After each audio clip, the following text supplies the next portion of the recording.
Hello students, welcome back to IP class. Guys, in last class we completed our topic of chapter number 6 that is data types and user defined data type. बच्चों जो हमारी last class हुई थी उस last class के अंदर हमने IP के चैप्टर नंबर 6 जिसका नाम C++ था उसमें से एक टॉपिक डेटा टाइप था, डेटा टाइप का सब टॉपिक जिसका नाम यूजर डिफाइंड डेटा टाइप था उसे हमने डिस्कस किया था।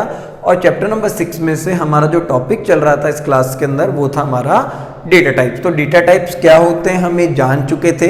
वेरिएबल को जो ये बताते हैं कि उस वेरिएबल में किस टाइप की वैल्यू स्टोर होगी ये बताने का काम किसका है, आपके डेटा टाइप का है। क्लियर है। डेटा टाइप्स को तीन कैटेगरी में डिवाइड किया गया था। एक आपकी प्राइमरी डेटा टाइप्स की कैटेगरी है, एक आपकी यूजर डिफाइंड डेटा टाइप्स की कैटेगरी है और एक आपकी ड्राइव डेटा टाइप की कैटेगरी। प्राइमरी हमने देखे थे इंटीजर, कैरेक्टर, फ्लोट वगैरह सब प्राइमरी हैं जो पहले से C और C++ के अंदर क्या है अवेलेबल हैं, वो सब हमारे प्राइमरी डेटा टाइप्स थे। क्लियर है। देन हमने यूजर डिफाइंड डेटा टाइप्स को डिस्कस किया जिसमें हमने स्ट्रक्चर को, यूनियन को और इनम को डिस्कस किया, जिसमें हमने देखा कि कैसे हम हमारा खुद का एक डेटा टाइप बना सकते हैं with the help of structure, union and enum. आज की क्लास में, आज के मॉड्यूल में हम जो डिस्कस करने वाले हैं वो हमारे डेटा टाइप्स की थर्ड कैटेगरी है जिसे हम कहेंगे डिराइव्ड डेटा टाइप। क्या कहेंगे?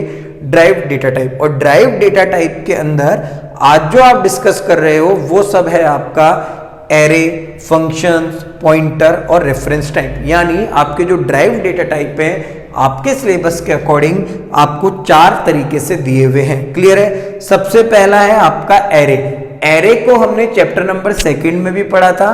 एरे एक ऐसा डेटा स्ट्रक्चर था या एक ऐसा डेटा टाइप है जिसके अंदर हम सीक्वेंस में एक साथ बहुत सारी वैल्यूज को स्टोर कर सकते थे। जैसे मैंने इंटीजर डेटा टाइप को काम में लेके ए नाम से एरे बनाया और उसमें साइज 7 डाला तो मुझे कंटिन्यूसली मेमोरी में 7 स्पेस मिलने वाले हैं और इन 7 स्पेस के अंदर मैं कंटिन्यूसली नंबर स्टोर कर सकता हूं। कोई दिक्कत वाली बात यहाँ पे नहीं होगी। समझ आया नहीं आया? तो एरे क्या था? एरे एक डेटा टाइप था जिसमें आप सिक्वेंशनली एक साथ बहुत सारी वैल्यूज को स्टोर कर सकते हो। तो अगर आप इसे रेफर करना चाहते हो तो इसे आप कोर्स के चैप्टर नंबर 2 को भी रेफर कर सकते हो। क्लियर है। देन अब फंक्शंस क्या होते हैं? अब फंक्शंस पे भी हमें चैप्टर दिया हुआ है सिलेबस के अंदर। आगे जब हम बढ़ेंगे तो हम फंक्शंस पे भी चैप्टर को डिस्कस करेंगे। बट फंक्शंस होते क्या है आप एक बार ये चीज समझिए।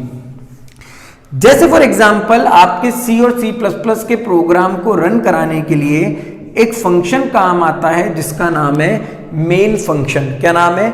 Main function. अब मेन फंक्शन आपका वो फंक्शन है जो आपके प्रोग्राम को रन करवाता है। अगर आप अपने प्रोग्राम में मेन फंक्शन नहीं लगाओगे तो आपका प्रोग्राम रन नहीं होगा। तो आप अज्यूम कीजिए कि इस मेन फंक्शन को जब डेनिस रिच्ची ने बनाया था तो इस मेन फंक्शन को बनाने के पीछे उन्होंने 20 लाइंस का कोड लिखा था। कितनी लाइन का? 20 लाइनों का कोड लिखा था।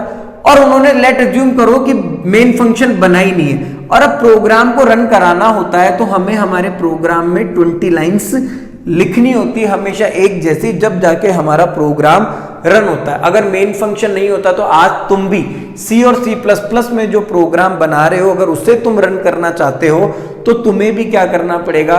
तुम्हें भी मेन फंक्शन के लिए जो वो 20 लाइंस है उन 20 लाइंस को उतारना पड़ेगा। देन तुम्हारा प्रोग्राम एग्जीक्यूट होगा। तो डेनिस रिच्ची ने क्या करा? 20 लाइंस के कोड को एक नाम दिया और C लाइब्रेरी में सेव कर दिया। उसका नाम था मेन फंक्शन। जब भी आपको उसकी रिक्वायरमेंट पड़ी आपने उसके नाम से उसे क्या कर लिया? कॉल कर लिया। तो ये जो मेन क्या है आपका फंक्शन है। तो ऐसे ही प्रोग्राम में आप बहुत सारे फंक्शंस बनाते हो। बहुत सारे फंक्शंस होते हैं जिनका काम होता है एक परफॉर्म स्पेसिफिक टास्क को, किसी विशेष कार्य को करने के लिए। और जब भी हमें उनकी रिक्वायरमेंट होती है हम उन फंक्शंस को क्या कर लेते हैं? कॉल कर लेते हैं। ये हमने यहाँ पे डिस्कस किया है कि फंक्शंस क्या होते हैं। क्लियर है। और इसका जो एक्सप्लेनेशन है पूरा वो हम कहाँ देखेंगे? वो हम देखेंगे चैप्टर नंबर 9 आएगा फंक्शंस पे C++ में, वहां मैंने डिस्कस करेंगे। क्लियर है। देन आता हमारा पॉइंटर। पॉइंटर को भी रेफर करते हैं तो चैप्टर नंबर 2 के अंदर हमने देखा है पॉइंटर एक ऐसा वेरिएबल है जो किसी दूसरे वेरिएबल का क्या कॉपी करता है? एड्रेस कॉपी करता है। उसे हम क्या कहते हैं? पॉइंटर कहते हैं। मैंने बताया भी था अगर इंटीजर ए नाम का तुम वेरिएबल बना रहे हो उसमें 10 डाल रहे हो तो मेमोरी में ए नाम के वेरिएबल को 10 स्पेस मिलेगा मगर इसका कोई ना कोई एड्रेस होगा लाइक ATF।